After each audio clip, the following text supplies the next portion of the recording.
So carbohydrates are the important biomolecules and even the most abundant biomolecules on the earth. Living system में सबसे ज्यादा अगर कोई biomolecule पाया जाता है, that molecule which is the part of living system, तो वो कार्बोहाइड्रेट पाया जाता है. इनको हाइड्रेट्स ऑफ कार्बन बोलते हैं. हाइड्रेट्स ऑफ कार्बन होने का मतलब जनरली वाटर के जैसा नेचर है इनका. जैसे वाटर में 2 हाइड्रोजन और 1 ऑक्सीजन होता है, तो कार्बोहाइड्रेट्स में भी 2n, n is the number of particles, कितने कार्बन है, तो 2n और O जो होता है वो n होता है. जनरली हाइड्रोजन और ऑक्सीजन का नंबर आपस में डबल होता है 2:1 में, और साथ ही साथ कार्बन भी प्रेजेंट है. तो हाइड्रेट्स H2O से कंपेयर करके इसको हाइड्रेट्स बोलते हैं, और कार्बन प्रेजेंट है इसलिए हाइड्रेट्स ऑफ कार्बन. और जनरली 1:2:1 ये रेशो होता है कार्बन, हाइड्रोजन और ऑक्सीजन का. तो हाइड्रेट्स ऑफ कार्बन वर्ड जो है ये फ्रेंच वर्ड से आया है. फ्रेंच वर्ड था हाइड्रेटी कार्बन, हाइड्रेट डी कार्बन. तो पहले फ्रेंच में इसको हाइड्रेट डी कार्बन बोला जाता था, जिससे हाइड्रेट्स ऑफ कार्बन वर्ड बना है. क्यों बोला जाता है? क्योंकि वाटर के जैसा नेचर और कार्बन साथ होते हैं, इसलिए हाइड्रेट्स ऑफ कार्बन है. मोस्ट अबंडेंट बायोमोलिक्यूल्स हैं ये.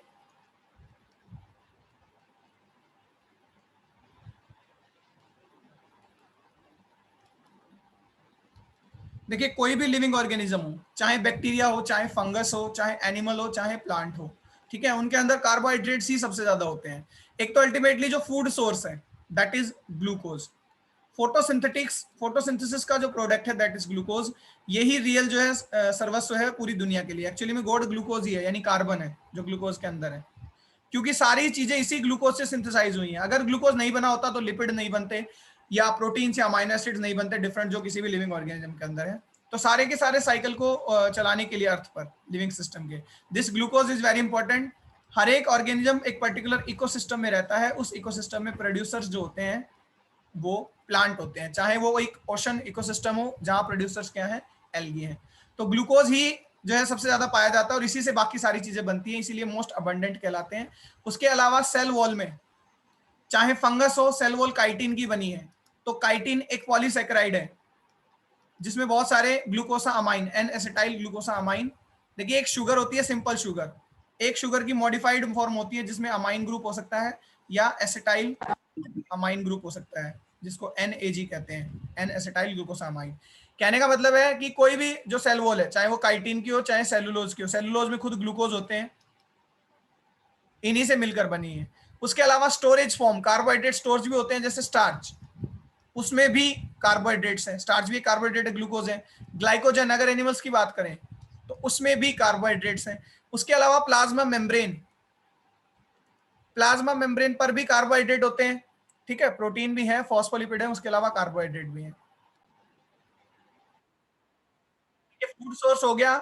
उसके अलावा चाहे कोई भी ऑर्गेनिज्म हो ट्रॉपिक लेवल पर, उसके पास ग्लूकोज ही आएगा food source. Glycogen, starch, cellulose, ठीक है, काइटिन. उसके अलावा कुछ स्पेशल सेल वॉल होती है किसी किसी के अंदर, ठीक है, जैसे लेमिनेरियन स्टार्च है, स्टोरेज फॉर्म है ब्राउन एल्गी में, तो वो भी एक जो है ग्लूकोज ही है.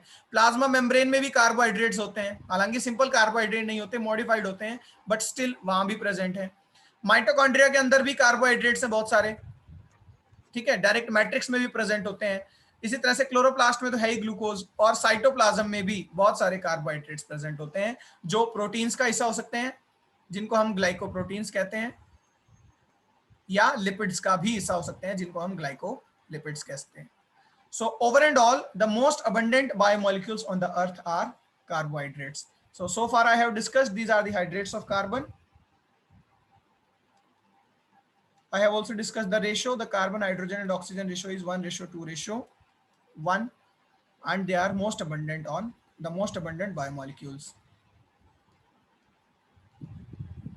This right now we are only discussing the general properties of the carbohydrates. फिर हम particularly discuss करेंगे monosaccharides को. उसके अलावा ये जो होते हैं जनरली इनको पॉलीहाइड्रोक्सी एल्डोज या पॉलीहाइड्रोक्सी कीटोज कहते हैं, क्योंकि कार्बोहाइड्रेट्स में दोनों तरह के फंक्शनल ग्रुप पाए जाते हैं या टर्मिनल ग्रुप पाए जाते हैं, एल्डिहाइड ग्रुप भी और कीटोज ग्रुप भी. अगर एल्डिहाइड ग्रुप होता है टर्मिनल पोजीशंस पर तो वो क्या कहलाते हैं, पॉलीहाइड्रोक्सी एल्डोज कहलाते हैं. अगर कीटो ग्रुप होता है लीस्ट पॉसिबल नंबर कार्बन पर, हालांकि लीस्ट पॉसिबल नंबर कार्बन तो फर्स्ट ही होना चाहिए, पहला कार्बन, सबसे कम नंबर का कार्बन, लेकिन कीटो ग्रुप लीस्ट पॉसिबल 2 पर होता है, ठीक है, जबकि एल्डोज जो है वो लीस्ट पॉसिबल नंबर 1 पर ही होता है। लेकिन दोनों ही पॉलीहाइड्रोक्सी एल्डोज भी और पॉलीहाइड्रोक्सी कीटोज भी क्या होते हैं, कार्बोहाइड्रेट्स होते हैं। कुछ एग्जांपल बता देता हूं एल्डोज के, आप खुद भी बता सकते हैं, जैसे 3-फॉस्फोग्लिसराल्डिहाइड, ये एक 3 कार्बन का कार्बोहाइड्रेट है जो एक एल्डिहाइड है। नंबरिंग जब करी जाएगी तो यहां से करी जाएगी, फर्स्ट पोजीशन ये है और ये थर्ड पोजीशन है। सिमिलरली ये 2 हाइड्रोजन जब ऊपर चले जाते हैं, CH2OH, CHOH और कीटोन ग्रुप, ये कीटोन ग्रुप बन जाता है। इस तरह से रहेगा, कार्बोक्सिलिक ग्रुप हो जाएगा क्योंकि वो CH2OH नहीं रहेगा। तो वो कहलाता है डाईहाइड्रोक्सी एसीटोन फॉस्फेट, जो इसी की आइसोमेरिक फॉर्म है, तो वो कीटो फॉर्म होता है। ग्लूकोज जो होता है वो एक एल्डोज ग्रुप है, जबकि उसी का आइसोमेरिक फॉर्म फ्रक्टोज वो कीटो फॉर्म है। तो पॉलीहाइड्रोक्सी एल्डोज भी हो सकते हैं और पॉलीहाइड्रोक्सी कीटोज भी हो सकते हैं। तो अगर क्लासिफिकेशन की हम बात करें तो 3 टाइप्स के क्या होते हैं, कार्बोहाइड्रेट्स होते हैं, डिपेंडिंग अपॉन दियर हाइड्रोलिसिस, फर्दर हाइड्रोलिसिस के बेसिस पर और कॉम्प्लेक्सिटी के बेसिस पर 3 तरह के कार्बोहाइड्रेट होते हैं, आपने पढ़े होंगे, monosaccharide, oligosaccharide, not di, we should say oligosaccharide and polysaccharide. Monosaccharide वो होते हैं जिनका फर्दर हाइड्रोलिसिस नहीं हो सकता, नो फर्दर हाइड्रोलिसिस, यानी स्मॉलेस्ट यूनिट है। एक तरह से हम कह सकते हैं मोनोमर यूनिट है कार्बोहाइड्रेट्स के, मोनोसैकेराइड्स। केवल लिपिड एक ऐसा बायोमोलिक्यूल है जिसकी कोई मोनोमर यूनिट नहीं होती, अदरवाइज प्रोटीन की monomer unit amino acid, carbohydrates की मोनोमर यूनिट मोनोसैकेराइड। लिपिड की कोई फिक्स मोनोसैकेराइड यूनिट नहीं होती, मोनोमर यूनिट, हालांकि बने होते हैं मेनली वो फैटी एसिड से, बट उसको हम उसकी यूनिट नहीं कहते, मोनोमर यूनिट। तो ये भी एक एक्सेप्शन है, ध्यान रखिएगा, लिपिड में हम डिस्कस भी करेंगे, फिलहाल हम डिस्कस कर रहे हैं कार्बोहाइड्रेट्स। तो कार्बोहाइड्रेट्स की मोनोमर यूनिट है monosaccharide, because it can not be further hydrolysed, इसका फर्दर हाइड्रोलिसिस हम नहीं कर सकते, और छोटे कीटो या एल्डोलेज में हम इसको नहीं ब्रेक कर सकते, ठीक है। तो ये स्मॉलेस्ट पॉलीहाइड्रोक्सी एल्डोज या स्मॉलेस्ट पॉलीहाइड्रोक्सी कीटोज होते हैं। मोनोसैकेराइड के अंदर भी कार्बन नंबर के अकॉर्डिंग अलग अलग तरह के मोनोसैकेराइड होते हैं, जैसे ट्रायोज, जैसे टेट्रोज, जैसे पेंटोज, जैसे हेक्सोज, जैसे हेप्टोज। 6 कार्बन वाले मोनोसैकेराइड सबसे ज्यादा कॉमन है, 6 carbon monosaccharides are most common, like glucose and fructose. अभी ये मोनोसैकेराइड में भी डिस्कस करेंगे हम। मोनोसैकेराइड का सिंपल सा मतलब और हाइड्रोलिसिस नहीं हो सकता, उससे नीचे अगर तोड़ेंगे तो वो एलिमेंटल फॉर्म में ब्रेक डाउन होगा, ना कि एज अ मॉलिक्यूल। ओलिगोसैकेराइड होते हैं जहां 2 से लेकर 10 तक मोनोसैकेराइड यूनिट्स आपस में अटैच हो। यहां टाइप पर नहीं जाना, यहां नंबर पर ही जाना है। देखिए मान लीजिए एक ग्लूकोज, सिंगल ग्लूकोज दूसरे सिंगल ग्लूकोज से लिंक हो गया, तो हालांकि है तो ग्लूकोज ही, इसका मतलब ये नहीं है कि ये मोनोसैकेराइड है, इट इज अ डाइसैकेराइड। तीसरे ग्लूकोज से लिंक हो गया तो ट्राइसैकेराइड, टेट्रा एंड सो ऑन। मान लीजिए 1000 या 10,000 ग्लूकोज लिंक हो गए, तो लगभग 2 से लेकर 10 तक तो हम कहते हैं कि ओलिगोसैकेराइड ही है। अगर उससे ज्यादा है, 11 ग्लूकोज, 12 ग्लूकोज या उससे भी ज्यादा ग्लूकोज आपस में लिंक है, तब वो चेन पॉलीसैकेराइड कहलाएगी। पॉलीसैकेराइड में होमोपॉलीसैकेराइड भी हो सकते हैं और हेट्रो भी, ठीक है। मान लीजिए ग्लूकोज ही जो है वो चेन में लिंक होता रहता, तो ये कहलाता होमोपॉलीसैकेराइड। अगर ग्लूकोज, फिर फ्रक्टोज, फिर मैनोज, फिर गैलेक्टोज, इस तरह से अलग अलग मोनोसैकेराइड्स अगर अटैच होते हैं और बहुत ज्यादा नंबर है उनका, मान लीजिए 20 मोनोसैकेराइड अटैच हो गए, तो फिर वो कहलाता है हेट्रोपॉलीसैकेराइड। तो टाइप पर नहीं जाना है, हमें नंबर पर ही जाना है जब हम ओलिगोसैकेराइड्स की बात करते हैं। तो अगर 2 मोनोसैकेराइड आपस में लिंक हो गए तो डाइसैकेराइड बनते हैं ओलिगो में ही, 3 लिंक है तो ट्राइसैकेराइड बनते हैं, 4 है तो टेट्रा एंड सो ऑन। तो ओलिगो में भी डाइसैकेराइड मोस्ट कॉमन होते हैं, ठीक है, जैसे सुक्रोज, जैसे लैक्टोज, जैसे माल्टोज। पॉलीसैकेराइड की बात करें तो पॉली में 10 से ज्यादा, मोर देन 10 मोनोसैकेराइड अगर ज्वाइन है तो फिर क्या बनाएंगे वो पॉलीसैकेराइड। तो पॉलीसैकेराइड डी नेचर हो सकते हैं ओलिगोसैकेराइड में, और ओलिगोसैकेराइड डी नेचर होंगे अल्टीमेटली मोनोसैकेराइड में। मोनोसैकेराइड फर्दर डी नेचर नहीं हो सकते, मोनोसैकेराइड डिग्रेड होंगे फिर फाइनली, ठीक है। डी नेचर होंगे तो elemental form carbon, nitrogen, oxygen इनमें टूट जाएंगे क्योंकि इन्हीं से बने हुए हैं। सो मोनो, ओलिगो एंड पॉलीसैकेराइड। हालांकि हम इनको सेपरेटली पढ़ेंगे। ओलिगो के मैं एग्जांपल बताता हूँ, मेनली डाइसैकेराइड कॉमन होते हैं, उसमें भी सबसे कॉमन है सुक्रोज जो ग्लूकोज फ्रक्टोज से बनता है, लैक्टोज, ठीक है, उसके अलावा माल्टोज, ये कुछ डाइसैकेराइड्स हैं। पॉलीसैकेराइड बहुत सारे होते हैं, जैसे काइटिन, काइटिन में फंगस की सेल वॉल जो काइटिन से बनी है वो पॉलीसैकेराइड है। उसके अलावा सबसे कॉमन है सेलुलोज जो स्ट्रक्चरल पॉलीसैकेराइड है। स्टार्च प्लांट के अंदर स्टोरेज पॉलीसैकेराइड है, ठीक है। ग्लाइकोजन, ग्लाइकोजन एनिमल्स के अंदर स्टोरेज पॉलीसैकेराइड है। उसके अलावा कैलोज, देखिए सेलुलोज नहीं, कैलोज भी एक डिपोजिशन होती है, लिग्निन लाइक कंपाउंड होता है प्लांट्स के अंदर ही जो थिकनिंग कॉज करता है। तो कैलोज भी ग्लूकन से और एन एसिटाइल ग्लूकोसामाइन से बना होता है। जीएलएस एक जीन होता है, बताएंगे इसके बारे में कैलोज जब हम पॉलीसैकेराइड पढ़ेंगे, डोंट वरी, ठीक है। ग्लूकन लाइक सिंथेजिन उससे बनता है ये। लेमिनेरियन, जो लेमिनेरियन स्टार्च है वो भी एक पॉलीसैकेराइड है। मैं आपको बता दूं, लेमिनेरियन स्टार्च ब्राउन एल्गी में स्टोरेज पॉलीसैकेराइड होता है। उसके अलावा जाइलन, हेमीसेलुलोज जाइलन का बना होता है, ठीक है। फ्यूकोआइडिन, ब्राउन एल्गी में स्ट्रक्चरल कंपोनेंट है फ्यूकोआइडिन। तो ये कुछ एग्जांपल्स हैं पॉलीसैकेराइड के, एटलीस्ट 4 याद रखें, सेलुलोज, स्टार्च, ग्लाइकोजन और काइटिन। डाइसैकेराइड एटलीस्ट सुक्रोज याद रखें, मोनोसैकेराइड एटलीस्ट ग्लूकोज और फ्रक्टोज याद रखें। तो ये थे कुछ mono, oligo and polysaccharide. Now we will discuss about firstly our monosaccharides.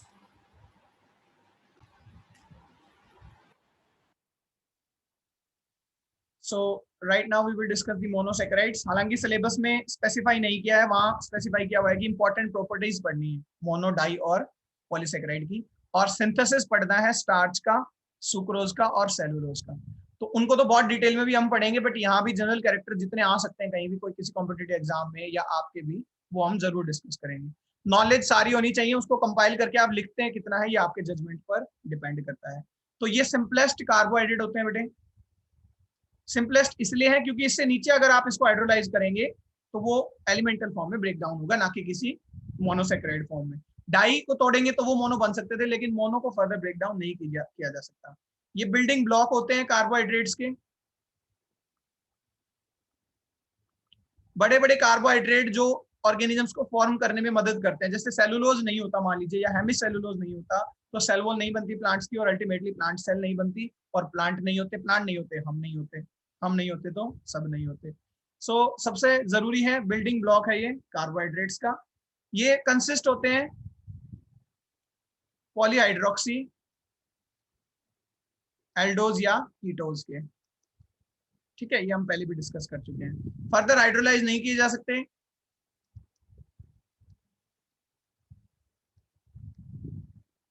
General formula वही है जो कार्बोहाइड्रेट्स का होता है, क्योंकि मोनोसैकेराइड यूनिट का ही लिखा जाता है, CnH2nOn, generally in the ratio 1:2:1, carbon hydrogen oxygen. Colourless होते हैं, ये बहुत इंपॉर्टेंट प्रॉपर्टी है, ठीक है। कलरलेस होते हैं, क्रिस्टलाइन सॉलिड होते हैं,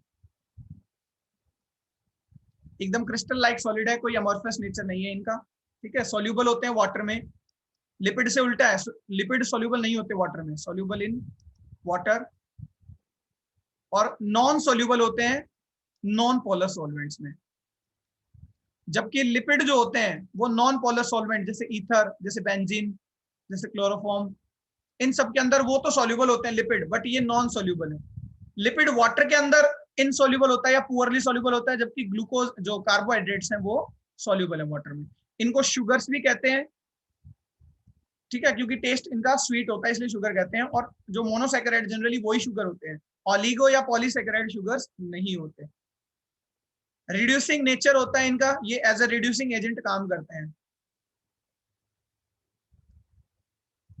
रिड्यूसिंग नेचर होता है, वीक ऑक्सीडाइजिंग एजेंट भी इनको ऑक्सीडाइज कर सकते हैं,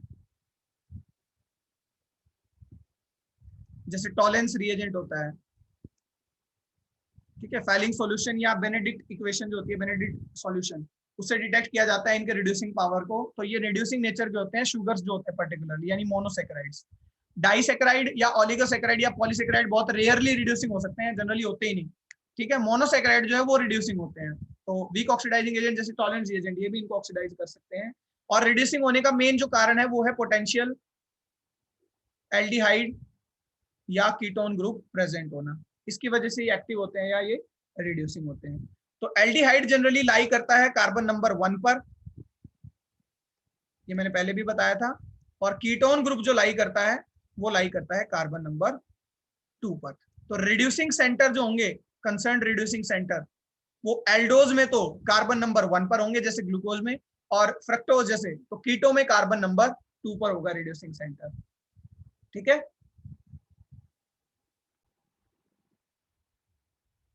तो जो मोनोसेक्राइड होते हैं उनको फर्दर कार्बन नंबर के अकॉर्डिंग भी क्लासिफाई किया जाता है, जैसे कि ट्रायोज जिसमें 3 कार्बन होते हैं, ठीक है, टेट्रोज जिसमें 4 कार्बन हो, पेंटोज जिसमें 5 कार्बन हो, और हेक्सोज जिसमें 6 कार्बन हो, या सेप्टोज जिसमें 7 कार्बन हो। उससे आगे भी होते होंगे, 7 तक ही जनरली काम आते हैं। देखिए इस चीज में कंफ्यूज नहीं होना कि ये ट्राइसेकेराइड, टेट्रासेकेराइड या पॉलीसेकेराइड नहीं है, ये मोनोसेकेराइड ही है, यानी फर्दर हाइड्रोलाइज तो नहीं हो सकते, लेकिन कार्बन का नंबर तो वेरी कर सकता है ना भाई, क्योंकि हम CnH2n और ON लिखते हैं। तो कार्बन नंबर मान लीजिए मैंने 6 मान लिया तो C6H12O6, कार्बन नंबर 3 मान लिया तो C3H6O3। तो ये मोनोसेकेराइड के ही पार्ट हैं। कभी भी ट्राइसेकेराइड में और ट्रायोज मोनोसेकेराइड में कंफ्यूज नहीं होना। ट्राइसेकेराइड में 3 मोनोसेकेराइड यूनिट होंगे, जबकि यहाँ पर एक ही मोनोसेकेराइड यूनिट है जिसमें कार्बन 3 है। तो कार्बन नंबर के अकॉर्डिंग ट्रायोज शुगर 2 ही होती है, 3-फॉस्फोग्लिसरल्डिहाइड और डाईहाइड्रोक्सी एसीटोन 3-फॉस्फेट या फॉस्फेट। टेट्रोज जैसे कि इरिथ्रोज, ठीक है, इरिथ्रोज जो है एक टेट्रोज शुगर है। उसके अलावा पेंटोज में राइबोज, जाइलुलोज बहुत से एग्जांपल हैं, राइबोज, जाइलुलोज, जाइलोज, राइबुलोज, ठीक है। राइबोज शुगर तो डीएनए आरएनए का इंपॉर्टेंट कॉन्स्टिट्यूएंट होती है। उसके अलावा अगर हेक्सोज की बात करें तो 2 सबसे ज्यादा इंपॉर्टेंट है, ग्लूकोज, फ्रक्टोज, ठीक है। उसके अलावा मैनोज भी होती है, गैलेक्टोज होती है। 7 में सीडोहेप्टोलोजी हमने C3 साइकिल में भी पढ़ी थी। ग्लूकोज एल्डिहाइड है, फ्रक्टोज कीटोज है, राइबोज एक एल्डिहाइड है, जाइलुलोज कीटोज है, सिमिलरली राइबुलोज भी कीटोज है, इरिथ्रोज एक एल्डिहाइड है, 3-फॉस्फोग्लिसरल्डिहाइड एल्डिहाइड है, डाईहाइड्रोक्सी फॉस्फेट एक कीटोन है। तो वो फर्दर आप याद रख सकते हैं कौन सी एल्डिहाइड है कौन सी ketone. Otherwise they all are the example of monosaccharide. जो सभी हैं ये मोनोसेकेराइड के एग्जांपल है। एटलीस्ट हमें ट्राइसेकेराइड में 3-फॉस्फोग्लिसरल्डिहाइड DHAP और हेक्सोज में ग्लूकोज, फ्रक्टोज, ये जरूर पता होना चाहिए, क्योंकि ग्लूकोज और फ्रक्टोज तो इसलिए इंपॉर्टेंट है, ये बहुत सारे डाइसेकेराइड और फिर अल्टीमेटली पॉलीसेकेराइड्स को फॉर्म करते हैं। तो ये एग्जांपल्स हमें क्लियर होने चाहिए। These are the monosaccharides. Numbering की अगर बात करें, जो नंबरिंग की जाती है वो की जाती है फंक्शनल ग्रुप की तरफ से या एनोमर कार्बन की तरफ से, यानी एल्डिहाइड और कीटोन की तरफ से। इनको लीस्ट पॉसिबल कार्बन नंबर दिया जाता है। ये मैंने पहले भी बताया था। मान लीजिए मैं लिखता हूं ग्लूकोज और फ्रक्टोज को like this is aldehyde, normally लिख रहा हूं, फिशर प्रोजेक्शन में नहीं।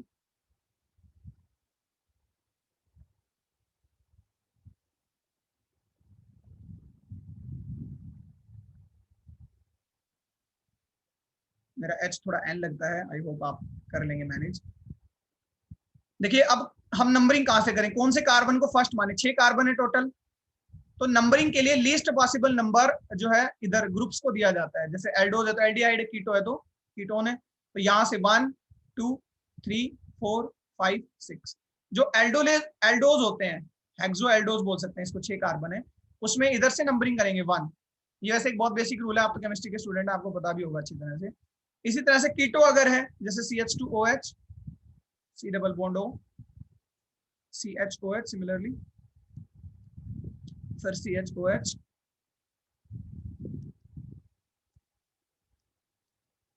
And CH2OH। अब नंबरिंग उधर से ही होगी लीस्ट पॉसिबल की तरफ से। हालांकि लीस्ट पॉसिबल ये हो सकता था, लेकिन इससे ऊपर भी एक कार्बन है तो इसको 1 देंगे, इसको 2, इसको 3, इसको 4, इसको 5, इसको 6। इस तरह से इनकी क्या की जाती है, नंबरिंग की जाती है। ट्रायोज में भी एग्जाम्पल बता देता हूँ, जैसे 3-फॉस्फोग्लिसरल्डिहाइड में CH2OH, CHOH and CHO। 3PgAl में ये भी एक एल्डोज है, ट्राई एल्डोज है, तो यहां से नंबरिंग करेंगे 1 2 3, ये थर्ड कार्बन होगा। यही जब डाई हाइड्रोक्सी एसीटोन फॉस्फेट बनेगा CH2OH, ये दोनों हाइड्रोजन नीचे चले जाएंगे तो ये कीटोन ग्रुप बन जाएगा बेटे, और ये CH2OH बन जाएगा। ये रिएक्शन मैंने काफी बार करी है। तो यहाँ नंबरिंग अब कहां से करें भाई, लीस्ट पॉसिबल नंबर की तरफ से आप नंबरिंग करते हैं। तो अभी रिसेंटली तो इसमें कहीं से भी आप नंबरिंग कर सकते हो, बट ये सेकंड रहेगा क्योंकि दोनों ग्रुप सेम है, ठीक है। तो 1 2 3। इस तरह से क्या करी जाती है, नंबरिंग करी जाती है जनरली, तो लिस्ट पॉसिबल नंबर के अकॉर्डिंग। तो कीटोन में जैसे यहाँ था, यहाँ हमें एग्जैक्टली पता चल गया कि ये CH2OH फर्स्ट रहेगा, ठीक है। डाइहाइड्रोक्सीटोन फॉस्फेट के केस में आप किसी को भी फर्स्ट कर सकते हैं, क्योंकि यही अकेला है जो कायरल नहीं है। मोनोसेकेराइड्स सारे के सारे कायरल होते हैं। पहले तो नंबरिंग बताइए, क्लियर है नंबरिंग सिस्टम, नंबरिंग कैसे करेंगे?